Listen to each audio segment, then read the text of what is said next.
Good afternoon, children. So day 2 of our 2-week off.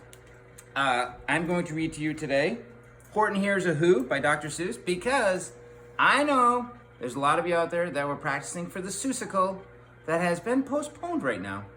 Also, you'll notice I got rid of the goatee because I should. That was the chorus, the Mormon chorus over there from my wife. So she's much happier with me clean shaven. And so here we go. Horton Hears a Who. On the 15th of May, in the jungle of Newell, in the heat of the day, in the cool of the pool, he was splashing, enjoying the jungle's great joys, when Horton the elephant heard a small noise. So Horton stopped splashing. He looked toward the sound. That's funny, thought Horton. There's no one around. Then he heard it again, just a very faint yelp, as if some tiny person were calling for help. I'll help you, said Horton. But who are you? Where? He looked and he looked. He could see nothing there, but a small speck of dust blowing past through the air. I say, murmured Horton, I've never heard tell of a small speck of dust that is able to yell. So you know what I think?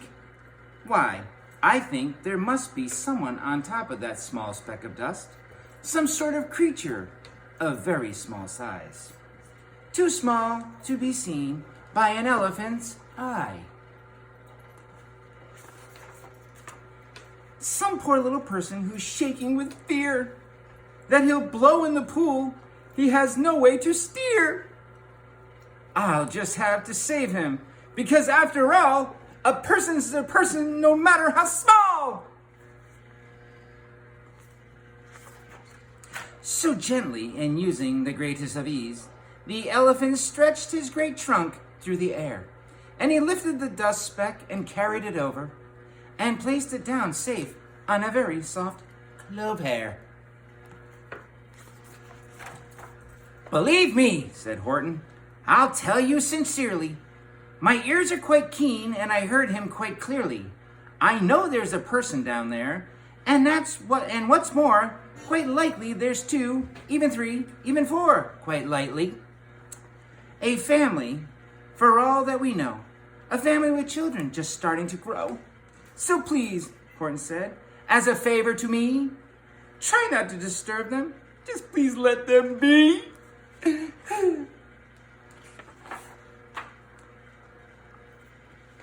I think you are a fool, laughed the sour kangaroo. And the young kangaroo in her pouch said, Me too. You're the biggest blame for fool in the jungle of Newell. And the kangaroos plunged in the cool of the pool.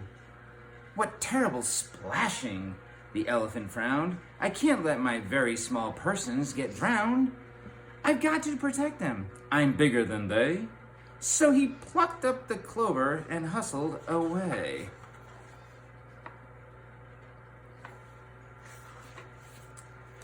Through the high jungle tree tops, the news quickly spread. He talks to a dust speck.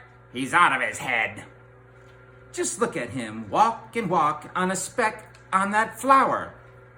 And Horton walked, worrying, almost an hour. Should I put the speck down? Horton thought with alarm. If I do, these small persons may come to great harm. I can't put it down, and I won't. After all, a person's a person, no matter how small.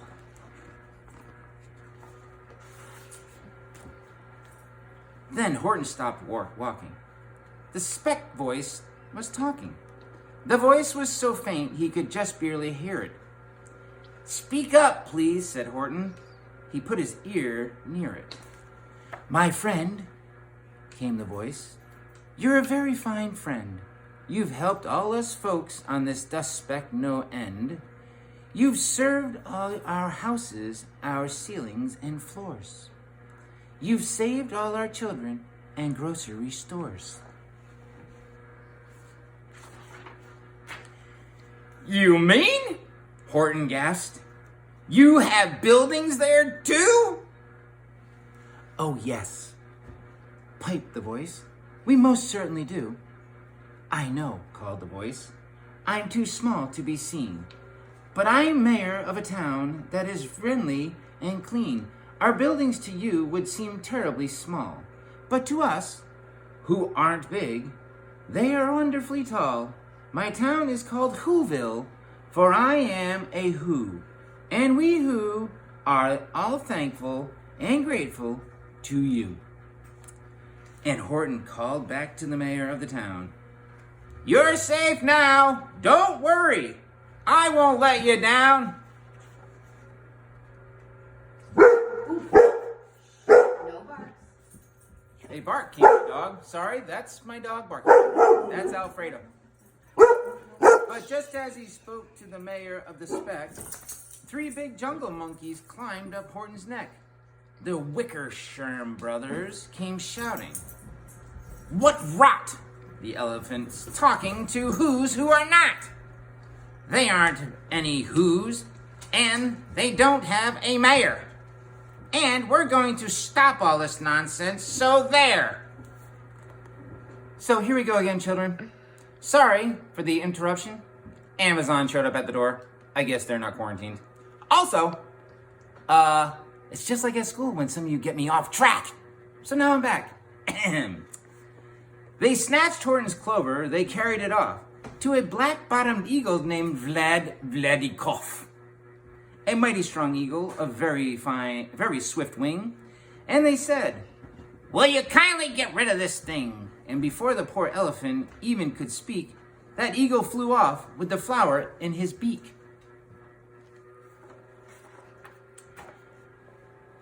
All that late afternoon and far into the night, that black-bottomed bird flapped his wings in fast flight, while Horton chased after with groans over stones that tattered his toenails and battered his bones, and begged, please don't harm them all, my little folks, who have so as much right to live as us bigger folks do. But far, far beyond him, that eagle kept flapping, and over his shoulder called back, quit your yapping!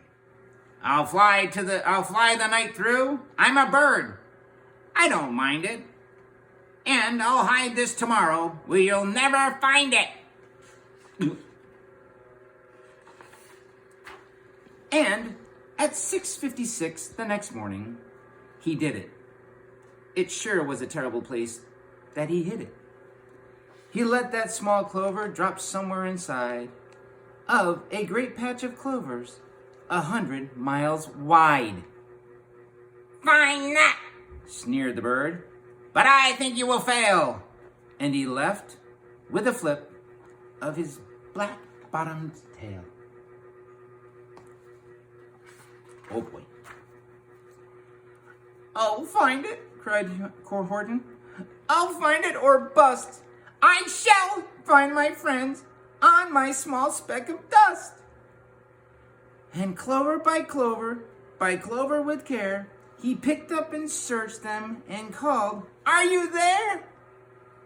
But clover by clover he found that the one that he sought for was just not around.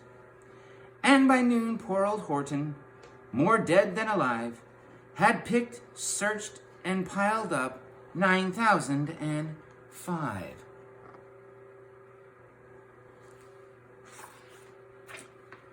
Then, on through the afternoon, hour after hour, till he found them at last, on the 3,000,000th flower. My friends, he cried, the elephant, tell me, do tell, are you safe? Are you sound? Are you whole? Are you well?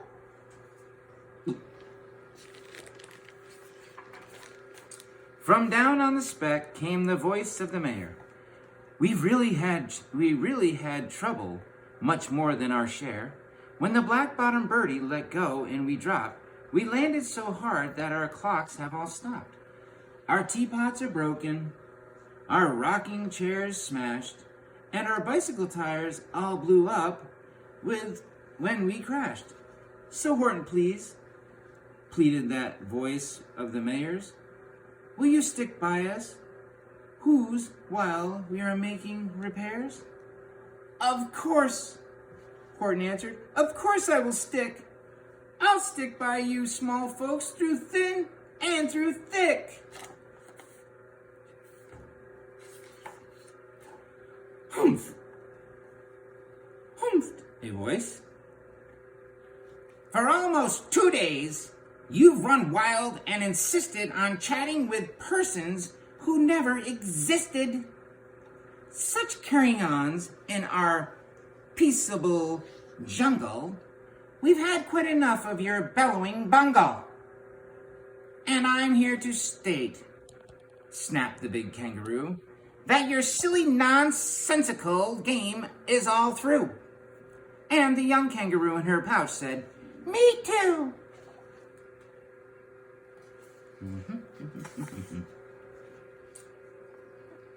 With a flick of the Wickersham brothers and dozens of Wickersham uncles and Wickersham cousins and Wickersham in-laws, whose help I've engaged, you're going to be roped, and you're going to be caged. And so for your dust speck, ha! That we shall boil in a hot steaming kettle of bezel nut oil. That's not going to be good. Boil it? Gasped Horton. Oh, that you can't do. It's all fun of persons. That I'll prove it to you. Mr. Mayor, Horton called. Mr. Mayor, you've got to prove now that you really are there. So call a big meeting, get everyone out. Make every who holler, make every who shout. Make every who scream. If you don't, every who is going to end up in bezel nut stew.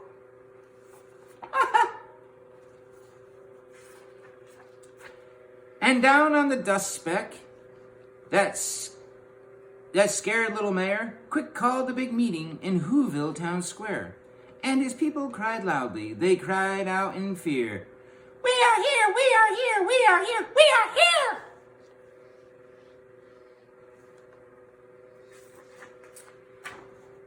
The elephant smiled. That was as clear as a bell. You kangaroos surely heard that very well. All I heard, snapped the big kangaroo, was the breeze and the faint sound of wind through the far distant trees. I heard no small voices, and you didn't either. And the young kangaroo in her pouch said, me neither. Not very nice. Grab him, they shouted, and cage him, the big dope. Lasso his stomach with 10 miles of rope. Tie the knots tight so he'll never shake loose. Then dunk the dumb speck in the bezel nut juice. Horton fought back with great vigor and vim. But the Wickersham gang was too many for him. They beat him. They mauled him. They started to haul him into his cage. But he managed to call to the mayor. Don't give up! I believe in you all. A person's a person, no matter how small. And you very small persons will not have to die if you make yourselves heard. So come on now and try! The mayor grabbed a tom-tom. He started to smack it. And all over Whoville, they whooped up a racket. They rattled tin kettles. They beat on brass pans, on garbage pail toy tops and old cranberry cans. They blew on bazookas and blasted great toots, on clarinets, oompas, and boompas, and flutes.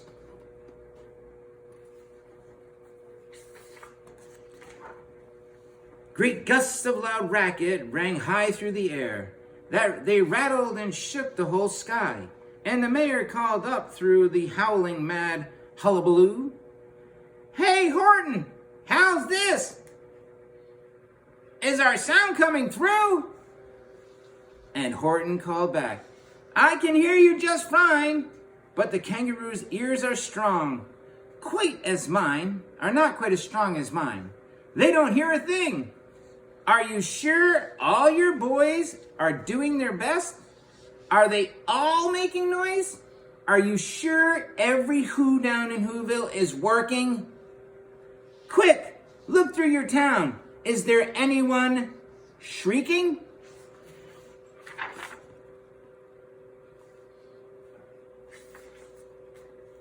Through the town rushed the mayor, from the east to the west, but everyone seemed to be doing his best. Everyone seemed to be yapping or yipping. Everyone seemed to be beeping or bipping. But it wasn't enough. All this ruckus and roar. He had to find someone to help him make more. He raced through each building. He searched floor to floor.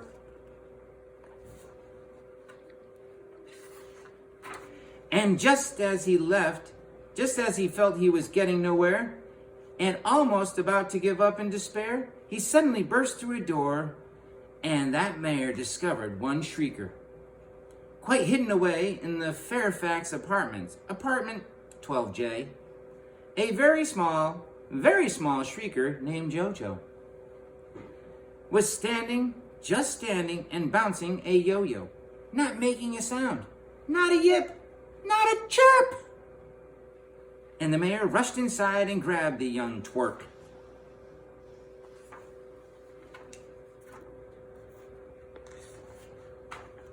And he climbed with the lad up the Eiffelberg Tower. "This," cried the mayor, "is your town's darkest hour. This time for all who have blood that is red to come to the aid of their country," he said. "We've got to make noise in greater amounts. So open your mouth, lad, for every voice counts." Thus he spoke as he climbed. When they got to the top, the lad cleared his throat and shouted, "Yop!" And that yop, that one small extra yop, put it over. Finally, at last, from the speck on the clover, their voices were heard. They rang out clear and clean, and that elephant smiled. "Do you see what I mean? They have proved they are persons, no matter how small, and their whole world was saved by the smallest of all." "How true, yes, how true," said the big kangaroo. "And from now on, you know what I'm planning to do? From now on, I'm going to protect them with you." And the young kangaroo in her pouch said, "Me too.